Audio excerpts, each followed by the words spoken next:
तर आज ना छान असा चणा मसाला बनवला होता आणि खडे मसाले टाकले होते, त्यामुळे तर चव खूप एक नंबर होते आणि वास तर प्रचंड भारी सुटला होता. सगळा स्वयंपाक करून घेतला, चपात्या वगैरे गरमागरम अशा झाकून ठेवल्या जेणेकरून त्या मऊ राहतील. जेवण करायला घेतलं लगेच. तर चणा मसाला आहे त्यामुळे लोणचं आणि कांदा तर झालाच पाहिजे.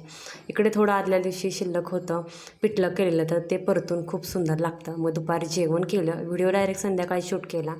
गवारे वगैरे नीट करून ठेवली आणि छान अशी फोडणीला दिली. फक्त मीठ आणि मिरची टाकून बनवली होती, खूप सुंदर लागते ही अशी गवारी. नंतर चणे थोडे शिल्लक राहिले होते म्हणून छान तव्यामध्ये भाजून घेतले आणि त्याच्यामध्ये नंतर मिठाचं पाणी टाकलं आणि छान असे कडक करायला ठेवले. एका साईडला इकडे भात झाला होता माझा आणि पातेल्यात भात केला की हे सकाळी गॅस आपला असतो. वरण पण झालं होतं आणि आपले चणे पण छान असे कडक व्हायला ठेवले होते.